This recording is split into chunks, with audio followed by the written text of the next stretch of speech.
bienvenue sur ma chaîne, j'espère que vous allez bien. Je viens aujourd'hui faire une vidéo un petit peu particulière.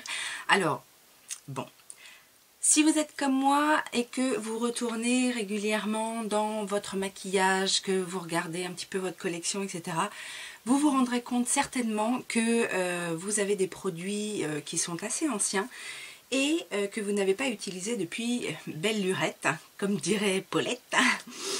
Donc voilà, aujourd'hui c'est un peu le principe de cette vidéo, c'est-à-dire que j'ai envie de réessayer des produits anciens, voire des fois très anciens, mais voilà, leur redonner une petite chance. Alors il y en a certains dont je me rappelle, en tout cas qui m'avaient fait impression à l'époque. Il y en a d'autres, je ne sais plus trop ce que ça donne. Normalement, il n'y a rien de périmé parce que je fais quand même régulièrement le tri dans mon make-up. Et voilà, j'ai quand même vérifié qu'il n'y ait pas d'odeur particulière, qu'il n'y ait pas voilà, de mauvaises surprises. Avant de commencer, bien évidemment, si vous n'êtes pas abonné, je vous invite à le faire. Je vous invite également à découvrir mes réseaux sociaux, Facebook, Instagram et le blog Les Coquetteries de Laetitia. Et puis enclencher la petite cloche de notification pour ne rien perdre de nos aventures futures. Voilà. On va donc commencer ce petit look avec une base. Donc j'ai retrouvé dans mes tiroirs une base de teint de la marque L'Oréal de la gamme Studio Secret. Donc je ne sais pas si vous connaissez ce produit, mais c'était une base en fait perfectrice qui comblait les pores, etc. Donc c'est en espèce de pâte. Donc j'ai prélevé une petite noisette que je vais venir poser donc principalement. Donc c'est une pâte un peu siliconée. Alors j'ai vérifié pour les produits que je vais utiliser aujourd'hui, la plupart ne sont plus vendus à la vitesse où vont les innovations make-up, bien évidemment. Voilà, c'est ce à quoi je m'attendais, bien évidemment, mais je me dis que si vous avez encore ces produits-là, eh ben, on va les remettre un petit peu au goût du jour. Alors, cette base, j'aime pas du tout. C'est épais. Alors, j'en ai peut-être mis un peu beaucoup. J'essaye en fait de bien la mettre, de bien la faire pénétrer de manière à ce que ça comble bien les pores. Alors j'aime pas du tout au niveau de la sensation, ça fait vraiment une matière quoi, on sent vraiment une matière épaisse.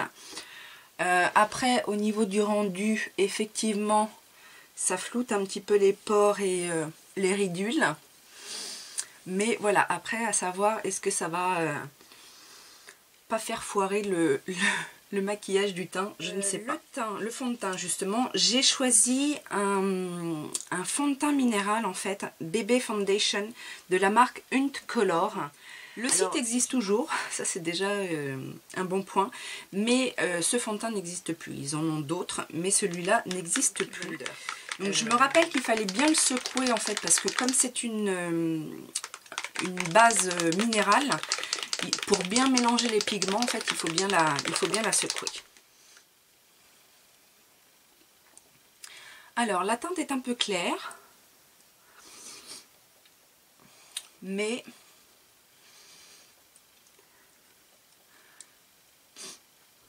on va essayer de fondre ça. Donc, en tout cas, la texture est légère. La couvrance est moyenne, on va dire.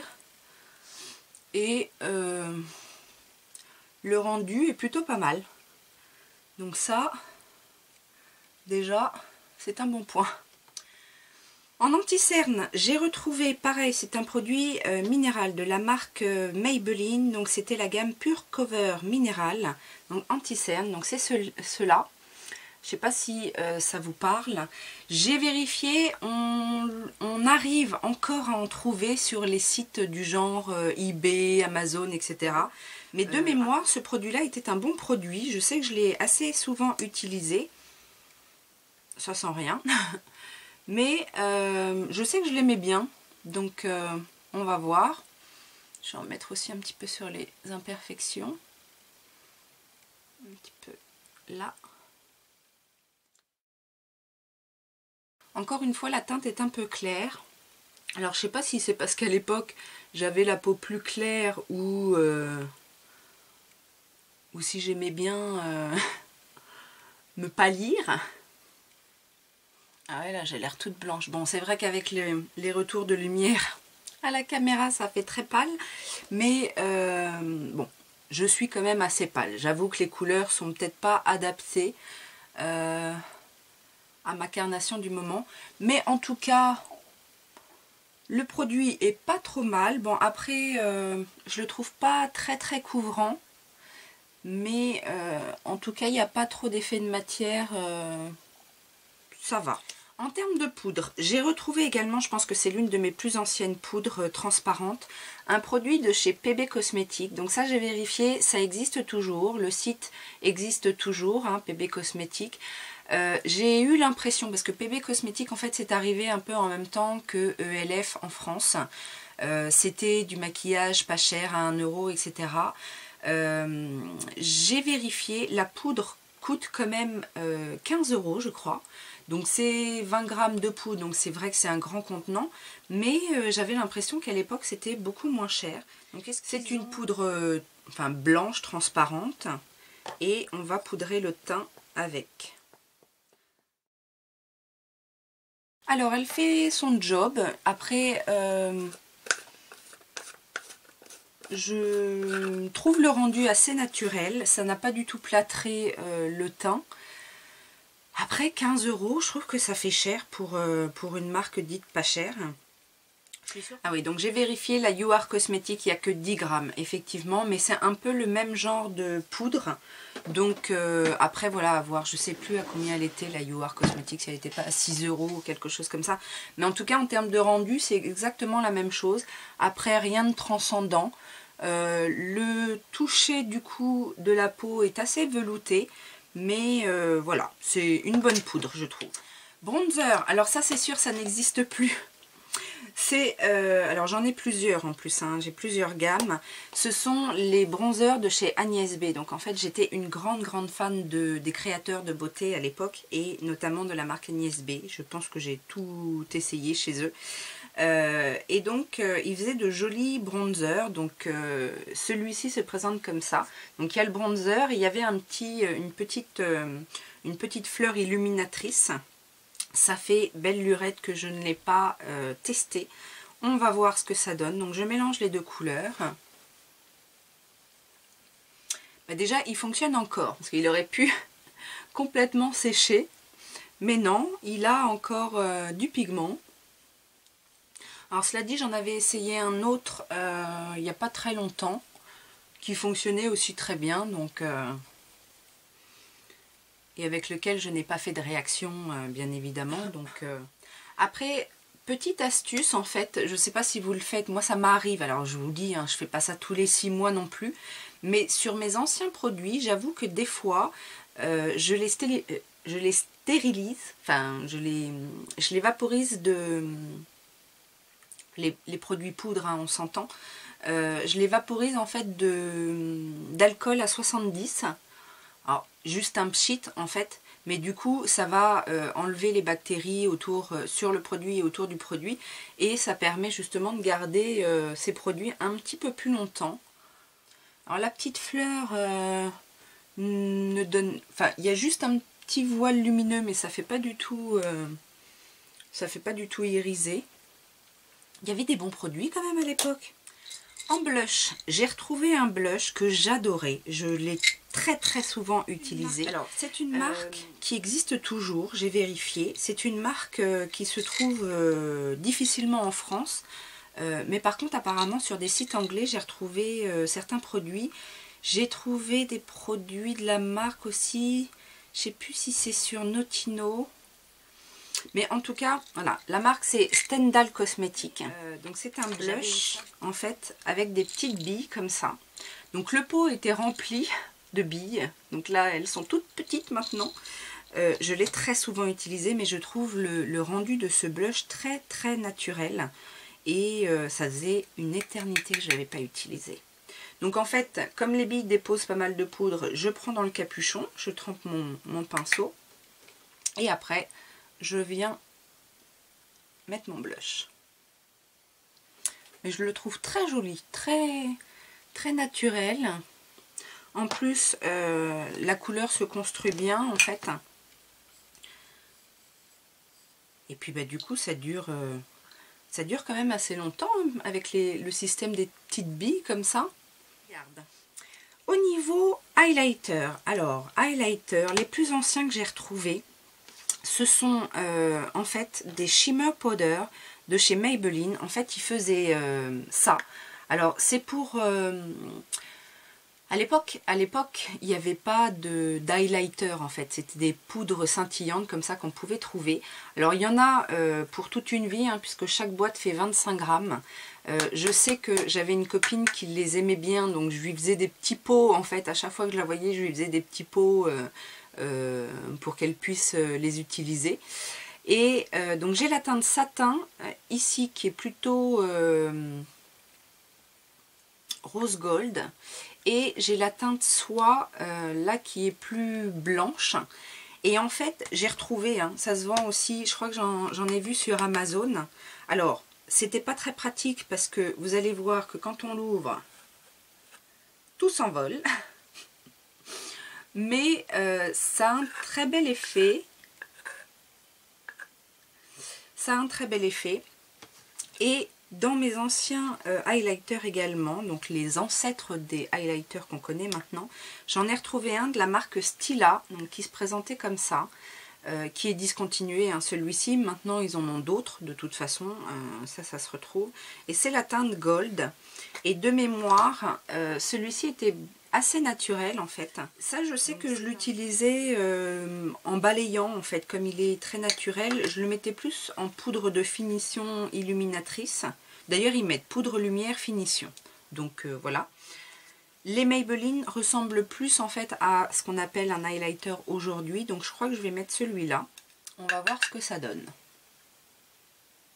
Eh ben, ça donne. Mais ça, je m'en doutais. Hein. Je me souviens qu'effectivement, pour l'époque, ça, c'était très lumineux. Et bah, à l'époque, on n'en trouvait pas beaucoup des highlighters. Hein. Ça fait pas si longtemps que ça que c'est devenu... un petit peu à la mode. Mais voilà, le rendu est comme dans mes souvenirs. Ok, donc on va passer aux yeux. J'ai pris, je pense, également ma plus ancienne base. J'ai de la poudre scintillante Maybelline partout. J'en ai partout. Une de mes plus anciennes bases, donc, qui est de la marque Benefit. C'est le Lemonhead, en fait. C'était une crème comme ceci, un peu couleur banane. Et c'était censé neutraliser, c'est une des premières bases correctrices en fait de la paupière. Donc là pour le coup, ça c'est pareil, je sais que je l'ai souvent désinfecté. Donc on va voir si la matière est toujours, ouais, la matière est toujours crémeuse. Après c'était l'un des problèmes de cette base, c'est que je la trouvais très limite pâteuse en fait, plutôt que crémeuse. Et du coup, ça accrochait beaucoup les fards. Je sais que j'avais tendance à la poudrer. Là aujourd'hui, je vais essayer de ne pas la poudrer parce qu'en plus, derrière, je vais utiliser des fards dont je ne suis pas sûre de l'intensité.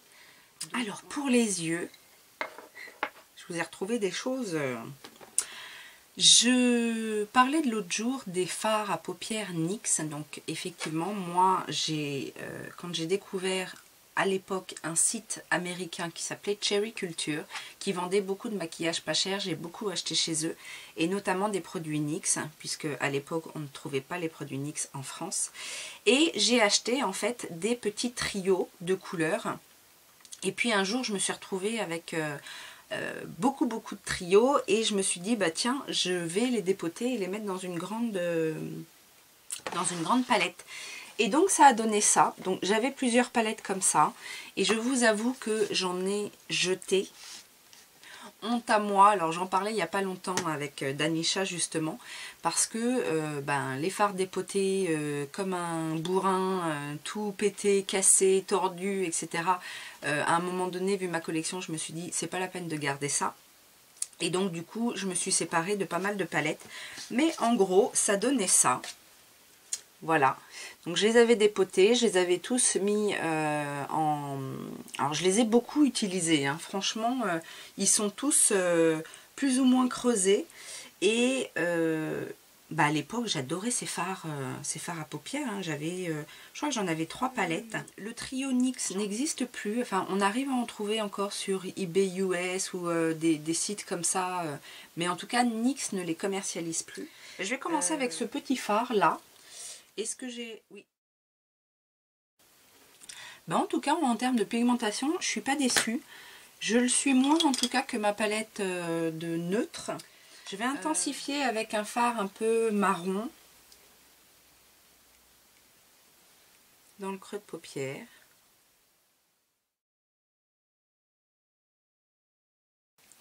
Alors c'est vrai qu'à l'époque, en fait, quand on regardait YouTube, il n'y avait bien évidemment pas autant de youtubeuses beauté que maintenant. Et il n'y en avait surtout pas beaucoup en français. Et c'est vrai que du coup, je regardais beaucoup les youtubeuses américaines. Et les youtubeuses américaines ne juraient que par NYX. Donc c'est comme ça que j'ai découvert la marque. Et c'est comme ça que j'ai commencé à créer ma collection de produits NYX. Puisque faut avouer qu'à l'époque, il n'y avait pas énormément de maquillage et surtout de maquillage pas cher. Alors, je vous parle de ça, c'était pas dans les années 50, hein, c'était dans les années 2010. Franchement, je pensais, après cette vidéo, devoir me débarrasser de cette palette. Et en fait, je pense que je ne vais pas m'en débarrasser, hein. Je suis très étonnée de ce que je pense de ces fards. Ensuite, on va continuer. Alors, je vais mettre cette teinte vraiment prune violette en aplat, ici. Oh là là, c'est joli. Alors par contre, là où ça a changé, et je pense que c'est une question de mode également, c'est qu'à l'époque, effectivement, il n'y avait pas beaucoup de fards métalliques.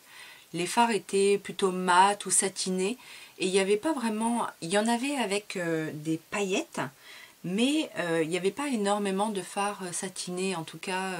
Enfin, métalliques en tout cas. Les fards étaient vraiment très poudreux et voilà, c'est peut-être là-dessus que les choses ont évolué dans le maquillage. C'est que on était beaucoup sur du mat et c'est venu après en fait les fards métalliques. C'est peut-être aussi ce qui nous a chamboulé, parce qu'en même temps c'est vrai que c'est très beau et ça change tout de suite un look. Ok. On va illuminer tout ça. Alors j'ai des teintes illuminatrices. Celle-ci me paraît pas mal. Dans le style un peu lumineux. Donc on va mettre... Ah oui. J'en ai peut-être mis un peu beaucoup. On va estomper, hein. Mais alors voilà, c'est ça. On n'a pas vraiment de teinte pour le coin interne. Qu'est-ce qu'on pourrait mettre? Je vais essayer de mettre cette teinte là parce qu'elle elle paraît avoir des paillettes, enfin des nacres. Bon, et bien finalement cette petite palette je la garde parce qu'elle elle fait son job. Alors il y a des petites chutes, mais rien de bien méchant non plus. On va passer à l'eyeliner. Alors, au niveau des liners, j'ai regardé dans mes crayons. Ça m'a permis de faire un petit tri parce que j'en ai trouvé 2 qui puent. Alors là, c'est même pas possible. Donc, il y en a un, c'est un Sephora. Donc, effectivement, qui doit être bien vieux, je pense. C'est vraiment les anciens packaging. Donc, c'était un marron. Donc, c'est pas bien grave. Par contre, j'en ai trouvé un de chez Tarte. Et ça m'étonne un petit peu. Ah, Ça m'étonne un peu parce que ça c'est pas si vieux, parce que Tarte ça fait pas si longtemps que ça que j'achète des produits Tarte et il n'est pas si vieux que ça. Donc je n'ai pas trouvé d'autres crayons très vieux. Par contre j'ai trouvé un eyeliner de la marque encore Agnès B, donc qui s'appelle le feutre modèle. Que ça par contre j'ai dû l'utiliser il n'y a pas si longtemps que ça, mais voilà, c'est un vieil eyeliner et qui fonctionne toujours, donc on le remercie. Donc c'est un eyeliner feutre et tout simplement, et franchement c'est assez étonnant sachant que les liners feutres comme ça en général sèchent vite. Ok, mascara. Mascara, pareil, j'ai retrouvé un vieux... Alors ça, c'est pareil, c'est le genre de choses qui sèchent, dont on se sépare rapidement, etc. Mais j'ai retrouvé un mascara Agnès B également, qui n'a pas bougé, qui est toujours... enfin, qui n'est pas sec. C'est le mascara Fidelity Long Lash, donc qui se présente comme ça. C'est une brosse assez fine, un peu plate. Et ben, on va voir ce que ça donne. Alors, c'est pas le genre de brosse que j'aime. En général, j'aime bien les brosses rondes et grosses. Et puis, je suis plutôt du genre à mettre du mascara volumisant plutôt qu'allongeant. Mais bon. Donc, il fait le job, hein, il allonge. Après, voilà, ça manque un peu de volume à mon goût. Mais en tout cas il n'est pas sec. Donc les produits NSB étaient quand même de bonne qualité, hein, parce que le liner n'est pas sec, le mascara n'est pas sec. Alors ce mascara est très bien pour les cils du bas parce que du coup le côté un peu plat permet de bien prendre les cils et de bien les allonger sans pour autant qu'il y ait de gros paquets au niveau du ras de cils. Donc pour ça en tout cas il est bien.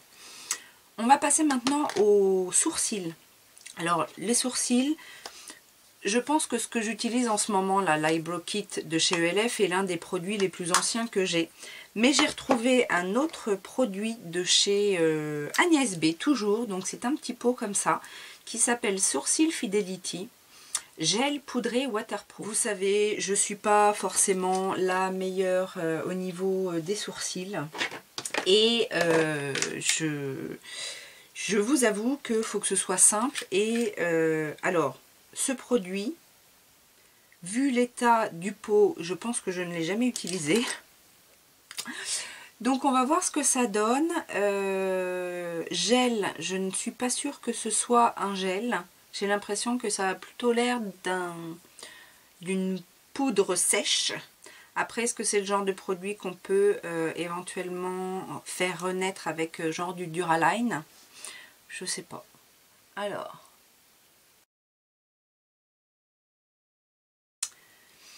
C'est un peu sec, mais ça marque un peu quand même.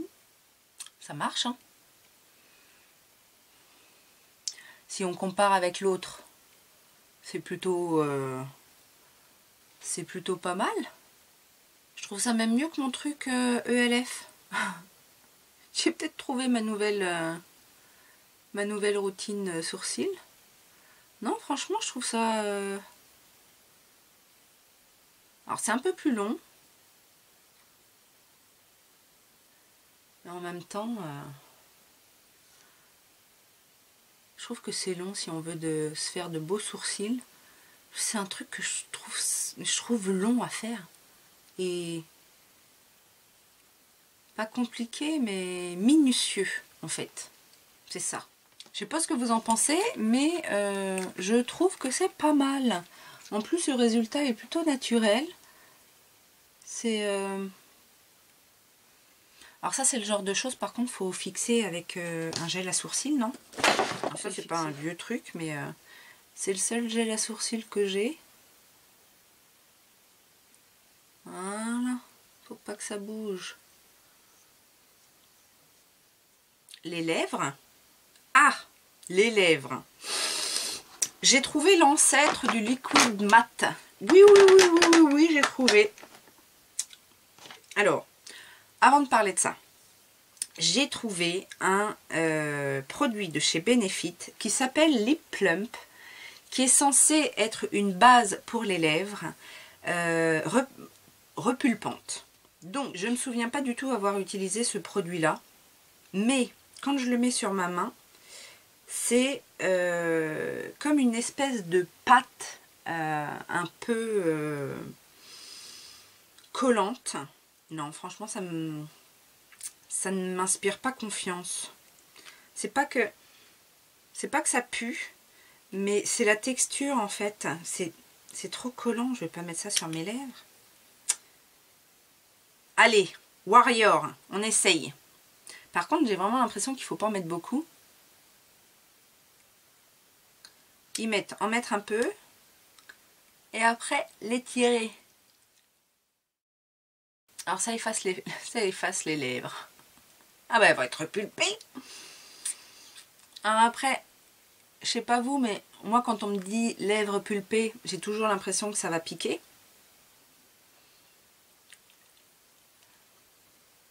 Là ça pique pas mais ça efface. Donc comment je peux avoir les lèvres pulpées en n'ayant plus de lèvres? Ça fait rien du tout.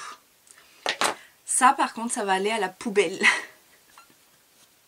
Bon, c'est pas le produit principal que je voulais vous montrer. Effectivement, je vous ai dit, j'ai retrouvé les ancêtres des Liquid Matte. Encore un produit Agnès B. Bah oui, je pense que c'est les...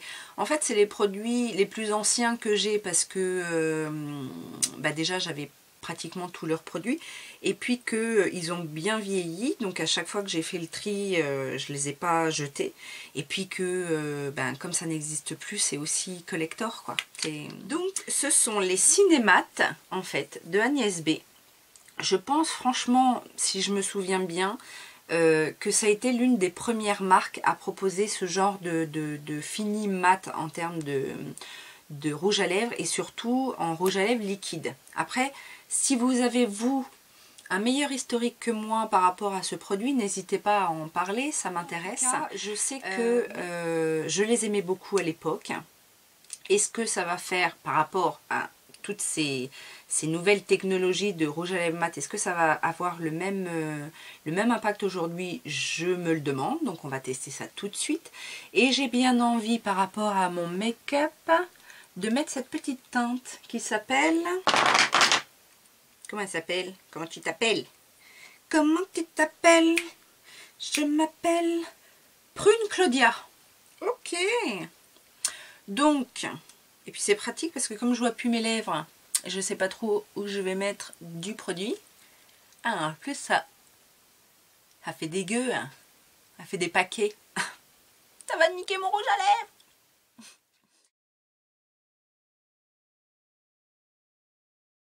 Alors déjà la première sensation, la première différence par rapport à aujourd'hui, ce qu'on peut trouver en rouge à lèvres mat, c'est que là la texture elle est crémeuse. Donc en fait, on va pas avoir, d'office, je sais très bien qu'on va pas avoir la longue tenue, ça c'est sûr. On n'a pas non plus une trop grande intensité au niveau de la couleur. J'en suis déjà à mon 3e passage. Voilà, donc c'était une innovation à l'époque. Maintenant, bien évidemment qu'aujourd'hui, on a beaucoup mieux en termes d'intensité de couleur.